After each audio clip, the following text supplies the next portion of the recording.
Olá, eu sou Cláudia Mascarenhas com mais um bate-papo de criança. Se seu olhar muda, tudo muda. Hoje nós vamos ter a segunda parte do episódio Mães, Mulheres Ciganas e os Cuidados. E o cuidado com a infância, o cuidado com a comunidade. Essa é uma continuidade, essa é a parte 2 e vocês vão ver que está muito bacana. Vamos lá, um abraço. Aí vem o papo de criança com a Cláudia Mascarenhas. Nesse segundo bloco dedicado aos cuidadores das diversas infâncias, hoje a gente vai ter um bate-papo muito especial com 3 mulheres ciganas, 3 mães e mulheres ciganas, e a participação especial de uma criança, do Gustavo, e vocês com certeza vão gostar muito. Elas trazem uma perspectiva muito interessante e muito importante para todos nós conhecermos mais, principalmente nessa época de quarentena, de isolamento social. Vamos ver o que essas mulheres têm para ensinar para a gente. Anne Kellen é educadora social, mãe e mulher descendente de povos romani. Elizabeth Kilkdmenda Martinho Rome Calderacha, psicopedagoga, professora aposentada do município do Rio de Janeiro, especializada na alfabetização de deficientes e ativista de direitos humanos. Leda Oliveira Cruz é técnica de segurança do trabalho, bombeira civil, resgatista e socorrista, formada em Direito e membro suplente da CESPECT, junto à CEPOME. E Gustavo de Araújo, nosso participante especial, ele tem 10 anos, ele também é caldeiracha, estudante do 5º ano de ensino fundamental do Colégio Mercedário Pio XII. Vamos lá, vamos escutar um pouco do que tanta coisa essas mulheres têm para contar para a gente. Eu vi, Leda, que você falou algumas coisas, mas como foi ao mesmo tempo que outra pessoa estava falando, não dá para ouvir. Queria aproveitar, não deixar passar algumas coisas que você falou aí mais baixinho. Primeiro ponto foi quando a Beth falou com relação a empregar o cigano, né? E quando isso acontece, é até algo quase que sobrenatural, né, para as pessoas em volta. Eu digo isso porque há um tempo atrás eu atuando como bombeira, né, e fui para trabalhar no resgate numa determinada empresa. E assim, quando eu cheguei na área, eu imaginava que as pessoas nem sabiam, mas eu morava num interiorzinho, menor que Dias d'Ávila. Então, todo mundo já sabia que eu era cigana. E, assim, parecia aquela atração de circo. Todo mundo ia no local onde eu estava trabalhando, estava de plantão, para ver quem era a cigana do resgate. Porque, para eles, era quase que uma coisa de outro mundo, né? Uma cigana no resgate, bombeira, nossa, o que é isso? Eu nunca vi na vida. Então, assim, a gente chega a se sentir aquele franguinho de padaria, sabe? Todo mundo olhando, observando. Sim, eu até queria perguntar. Brincadeiras de mau gosto, de eu ter que me impor mesmo e dizer que eu estava ali por capacidade, que eu estudei e me preparei para aquilo. Sim. Eu não estava por indicação, por proteção. Eu queria até aproveitar, porque na apresentação eu já falei sobre vocês, né? Mas eu quero aproveitar e puxar também mais esse assunto que vocês, as mulheres ciganas, né? Como o aspecto, vocês são mulheres, né? E está lá na apresentação inicial, né? Altamente capacitadas, profissionais, enfim, né? Com uma seriedade e um currículo, digamos, né? Muito importante. Como é a situação da mulher cigana, né? Nessa relação com esse tipo de olhar, Leda, que você está falando aí, né? Vocês querem falar disso? Então, eu consigo lidar tranquilamente. Até porque, para eu chegar a esse ponto, eu já enfrentei o preconceito dentro da minha própria comunidade. Porque, assim, por ser uma comunidade extremamente fechada e altamente machista, porque nós temos que admitir, o povo cigano é um povo machista. Os homens são altamente machistas. O Estado está franzindo a testa, mas é verdade. Eles querem o tempo todo aquela mulher submissa. E uma mulher que se levanta para estudar, trabalhar e ser independente, eles veem como um risco, né? Um perigo para a cultura, para a tradição.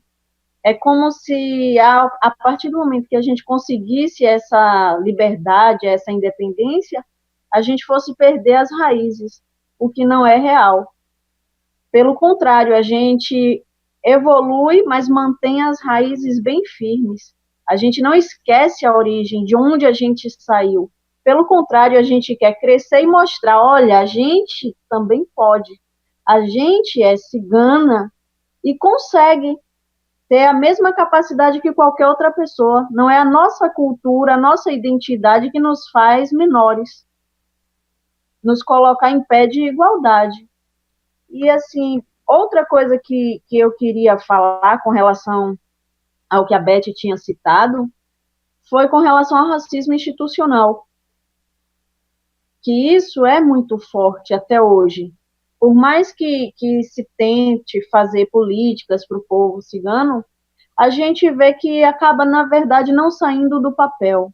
E, normalmente, quando a gente começa a observar isso, é uma observação que eu já venho fazendo há um bom tempo, normalmente perto de campanhas políticas. Aí começa a surgir reuniões disso, reuniões daquilo. Só que, assim, a gente vê que tem lá no fundo um cunho político. É um interesse, porque, querendo ou não, o cigano tem título.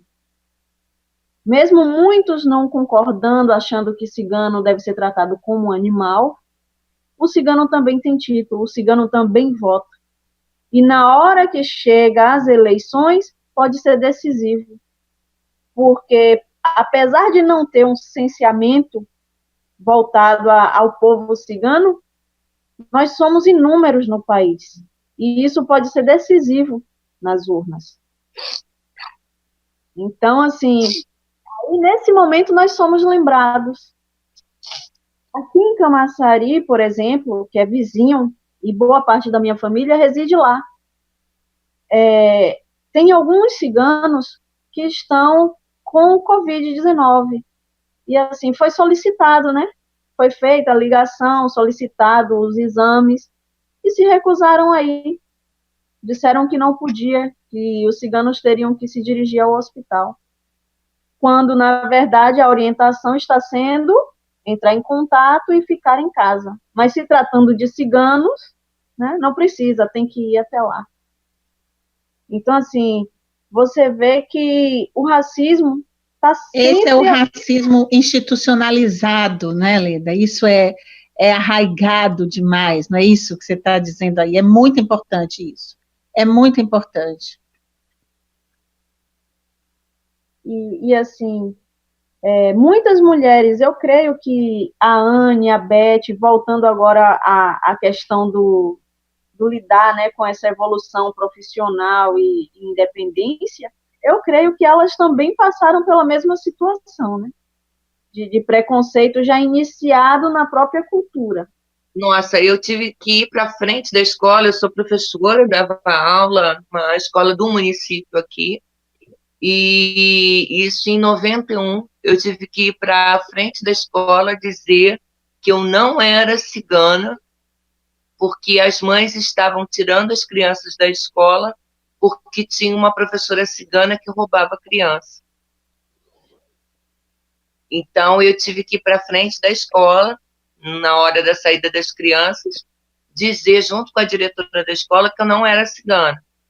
E que as crianças que me acompanhavam eram meus 4 filhos, João Paulo, Marquinhos, Isabel e Marcos Paulo. Eram os que eu levava para casa e trazia para a escola. Que eles estudavam no mesmo turno que eu trabalhava. E no contraturno eu fazia meus trabalhos de casa, minhas coisas em casa, e estava com eles em casa. que isso é uma outra característica nossa. A gente não larga os filhos, a gente vai para onde os filhos forem. A gente está junto. Então, mas eu enfrentei desde esse nível. E durante muitos anos, na própria Secretaria de Educação onde eu atuei, eu só abri a boca para dizer que eu era cigana no dia que eu me aposentei. Porque para que eu pudesse fazer qualquer outra coisa pela população vulnerável, porque a gente está aqui representando de repente, o segmento dessa vulnerabilidade. Mas a gente, além dessa, existem, claro, muitas outras. Eu sempre trabalhei, eu não sei se por uma questão de associação, acabei trabalhando com educação especial, com alunos residentes. Então, era assim, a gente acaba querendo, de uma certa forma, ajudar. Então, mas eu tive que negar isso durante muitos anos. Muitos e muitos anos. E assim, é o que a Leda diz. Por outro lado, você é excluída dentro da comunidade, porque eles acham que você sai para estudar, você sai para fazer qualquer coisa, então você não é mais. As outras mulheres dizem, você não é mais cigana, você não é mais Rumi, sabe? Porque você estudou, porque você se formou, fez uma graduação, uma pós, seja lá o que for.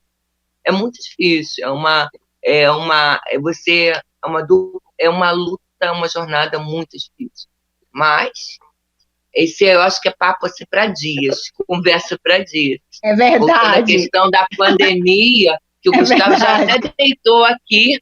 A gente vai ter outros podcasts que eu vou chamar vocês de novo para falar de outros assuntos também, né? Porque tem muito assunto aí, acho que tem muito ensinamento aí. Né? Eu queria aproveitar e talvez fazer infelizmente, uma última rodada, né, de comentários de vocês. Como o nome diz, né, papo de criança. Eu queria que vocês pudessem dizer para a gente, mostrar para a gente, que vocês falaram no início, da importância e do valor dos idosos e das crianças, né? Mais especificamente das crianças, digamos, não o nosso foco único, mas o nosso foco primeiro, né, aqui no Papo de Criança. Como é que vocês, como é que a tradição vê esse lugar da criança, né, e o que vocês podem ensinar para a gente, para as pessoas que estão ouvindo, sobre a importância desse lugar da criança para o povo cigano?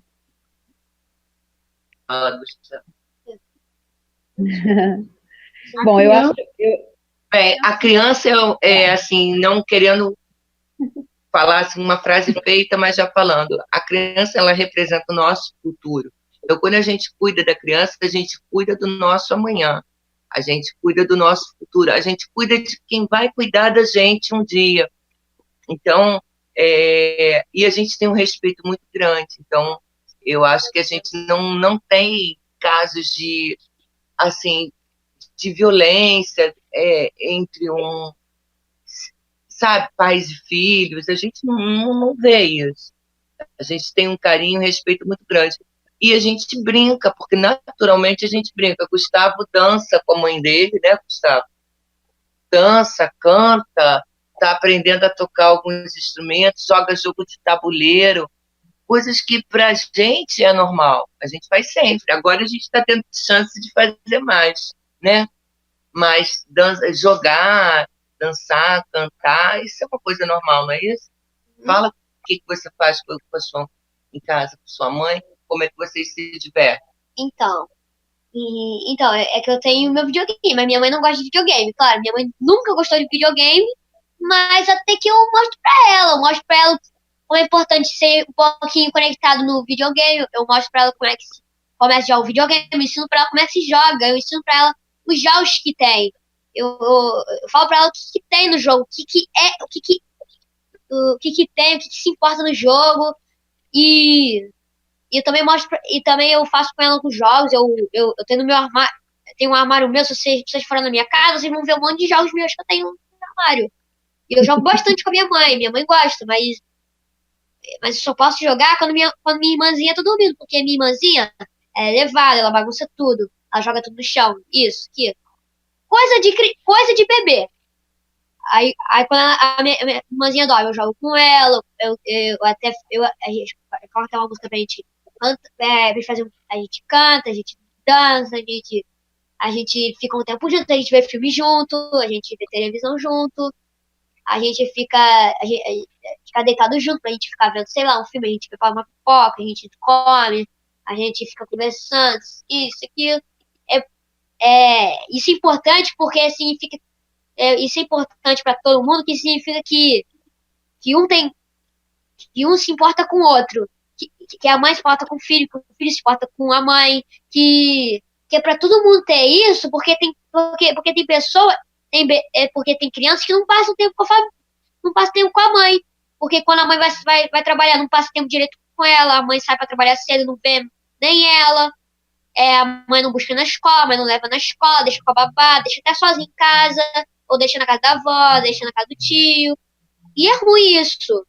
E nesse mundo a gente devia ter a gente devia ter mais convivência com a família. É muita coisa, é verdade. Tem muita coisa aí. Anne, Leda, o que vocês podem falar sobre isso? Como, enfim, pelo menos provisoriamente, nossa última rodada aqui. Posso, Leda? Pode falar. Então, assim, eu me considero muito privilegiada, né? Eu não posso falar nunca o lugar de fala de uma pessoa que, nesse momento, convive com alcoolismo, convive com alguma violência em casa, porque a gente sabe que tem, né? Os homens estão mais dentro de casa, e como Leda falou no começo, a gente tem uma cultura muito machista, então o índice de violência, ele aumenta, assim, né, um pouquinho. E assim, e é um cargo também para a gente manter esse equilíbrio dentro dos nossos lares, para que essa violência não chegue nas nossas crianças, né? Então, assim, eu vou falar no meu lugar de fala de uma mulher onde teve o privilégio, né, de ter um pai que casou com uma mulher que não é cigana, mas que trouxe para dentro da vida, né, uma consciência de que a gente tem que estudar. Profissional não tem sido fácil, né?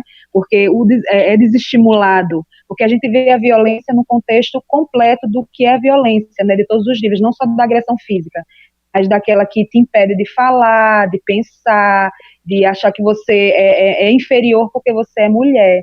Então, não é estimulado o estudo dentro da comunidade para a mulher, não é estimulado, né? Pelo contrário, assim, tem que casar, tem que saber as coisas de casa muito bem, tem que ser uma boa mãe, tem que fazer tudo que é relacionado àquele lar.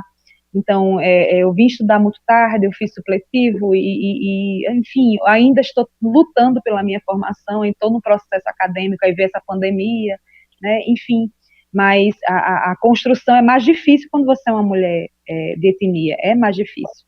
E para a criança também não é fácil, né? Porque você também não tem esse estímulo nas famílias. Então, no momento onde a escola já é um ganho, né? Quando você consegue aquela criança, ela seja incluída na escola e conviva socialmente com outras crianças, já é um ganho, né? Para a qualidade psicológica dessa criança, o desenvolvimento social dessa criança, já é um ganho. Quando você perde isso, você cria, aquela criança, ela volta para aquele seio daquela família com todas as suas características. Então, manter isso, né, é muito sutil, né, de dizer, não, nós estamos passando por um momento, mas é importante, sim, conviver e estudar, e, enfim, eu tento manter esse viés, né, mas, lógico, passando do princípio que eu me sinto uma mulher privilegiada dentro dessa cultura que é machista, que separa, né, do que é feminino e masculino muito.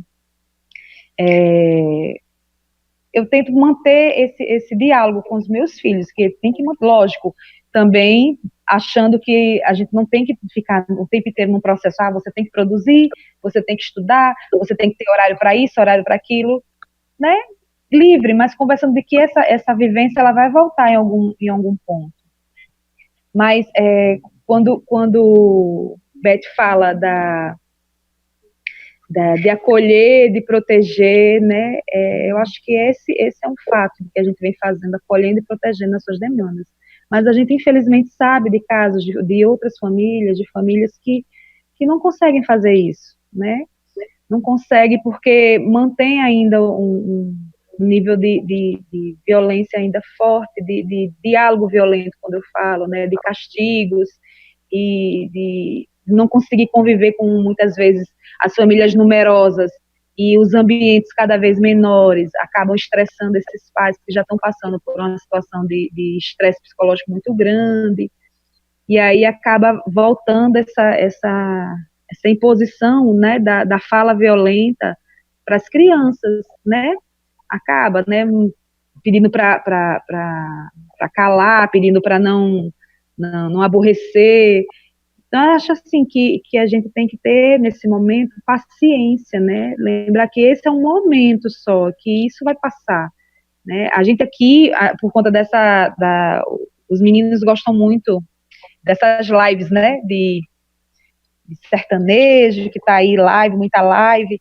Aí, nos dias que tem live, os homens compram muita cerveja, muita bebida, e aí fica dentro de casa com as suas famílias, com seus filhos, e os filhos começam a ver isso, né, esse excesso de bebida, né, e eu, graças a Deus, não tenho isso na minha casa. Tenho um marido que é consciente, tenho um pai que é consciente, mas eu me preocupo com os outros. A gente fica escutando os relatos, né, e eu, como compreendo que a violência ela tem um nível maior do que só não a física, eu vejo que o cigano, ele é muito violentado, sim, desde a sua infância. Ele é muito violentado, porque a gente acaba tendo contato com coisas que a gente não precisaria ter naquele momento, né?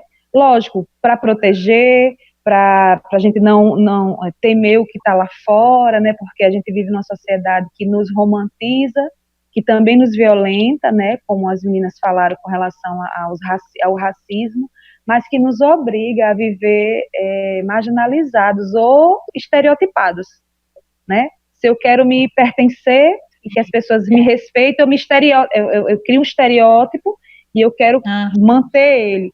Se eu, a partir do momento que eu não quero viver dentro do estereótipo, mas quero ter uma vida normal, como as pessoas entendem normal, a partir do momento que eu me identifico, o coletivo me traz o estereótipo de novo, né, de uma consciência que é medieval, que veio para a gente aqui, de uma realidade que é totalmente diferente, europeia, né. Então, assim, o cigano, ele ainda está no processo de colonização. O cigano ainda tem esse olhar europeu estigmatizado, a gente ainda tem que viver com isso, né. Então, assim, eu me considero privilegiada porque eu sei que eu tenho essa consciência hoje que muitas mulheres ainda não têm, não conseguiram ter por conta de todo o sistema patriarcal, de todo o sistema social machista que se convive e toda a proteção para que essa mulher não se desvirtue. Isso é uma violência, infelizmente, isso é uma violência, porque nos impede, porque quando a mulher, como a Leda falou, quando a mulher ela se instrui, ela estuda, ela trabalha, o ganho para a comunidade é ainda maior, porque essa mulher ela se fortalece enquanto ser, enquanto humana e enquanto pertencente de uma cultura que é uma etnia, não é uma religião, é uma etnia, como uma etnia italiana, africana. Então você pertence. Não tem como você não pertencer porque você estuda, porque você trabalha, você pertence.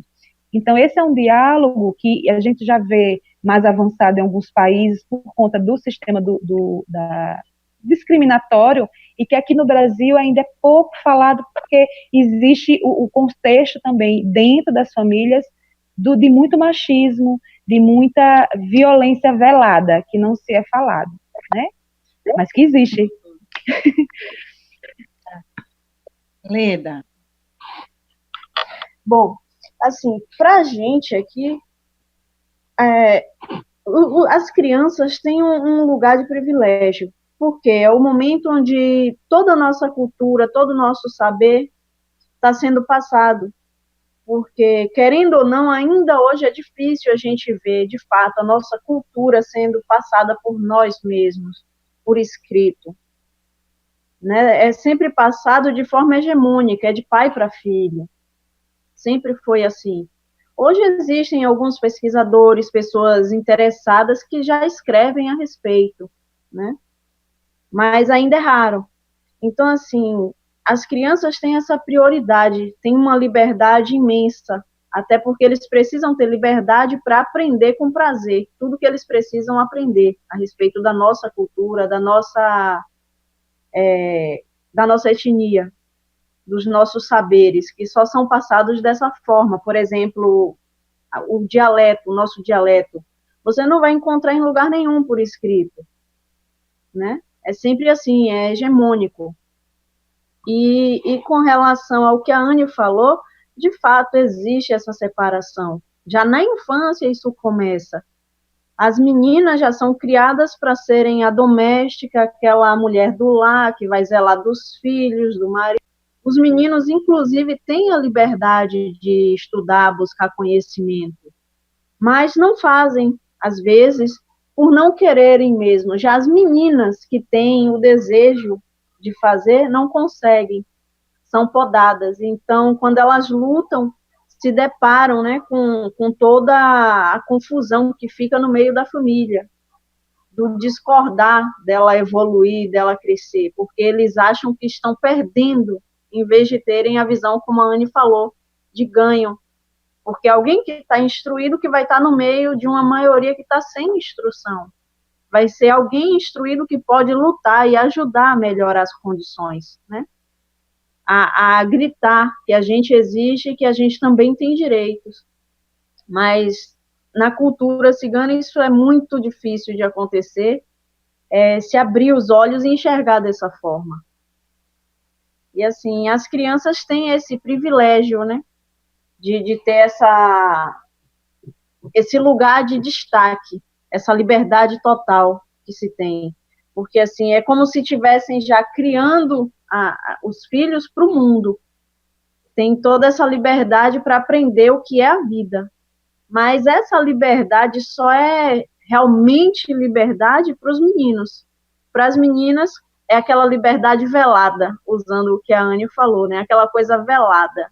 É uma liberdade dentro do limite que agrada a eles, os homens. Porque, assim, e até as mulheres hoje, a gente vê e sente que tem esse preconceito e esse machismo. Quando uma mãe proíbe uma filha de usar uma roupa que gosta, de assistir um programa que gosta, de falar com meninos, porque até nas brincadeiras existe essa separação, né? Só brinca junto se é um adulto velando, se não tiver, separa. Então, assim, existe um lugar de prioridade, mas ao mesmo tempo velado e apartado. Sim, eu estou aqui lembrando, viu, Cláudia? Só que a gente não está fazendo aqui um levante de uma revolta feminina. Não, a gente ama os nossos homens. Nós amamos os nossos homens. Assim, a gente compreende que isso é uma cultura que vem de muito tempo atrás. A gente compreende tudo isso. Amo e acolho todos eles. A questão é só da gente refletir sobre isso também, né?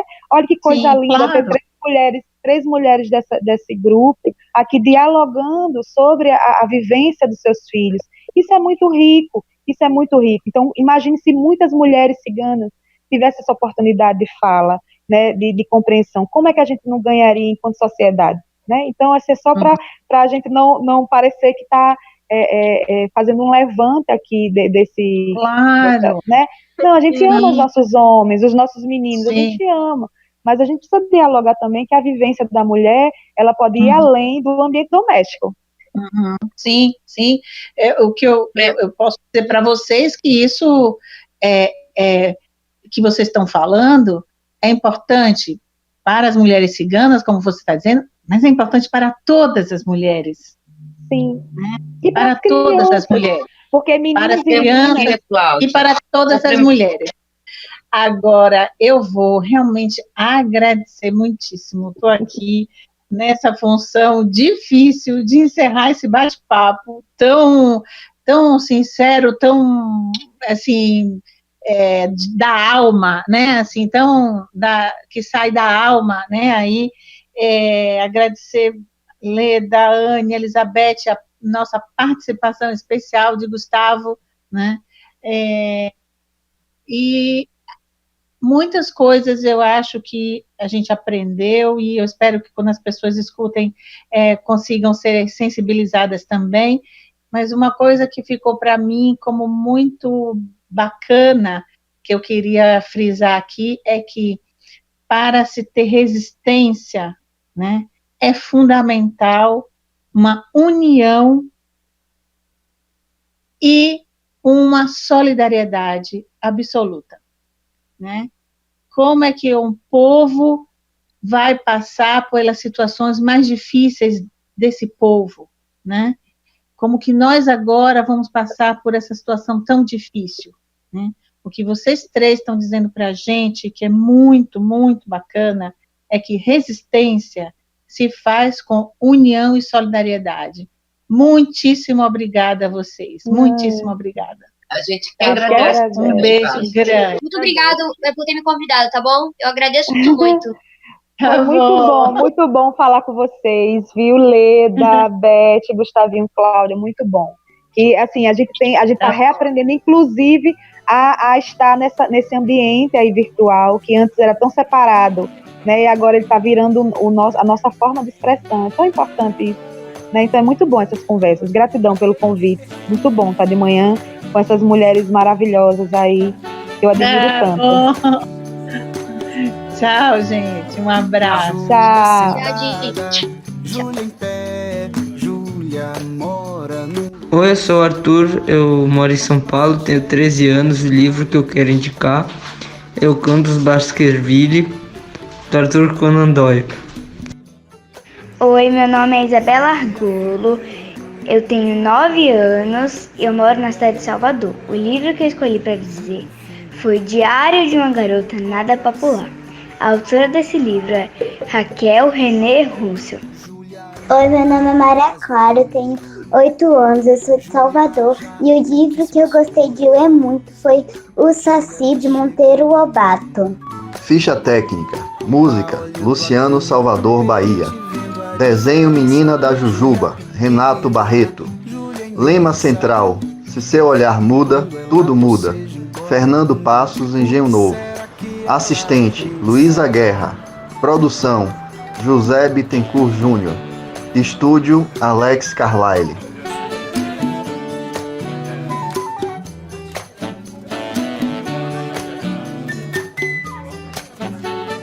Júlia sentada, Júlia em pé, Júlia mora num lugar sem praia, mas passa as férias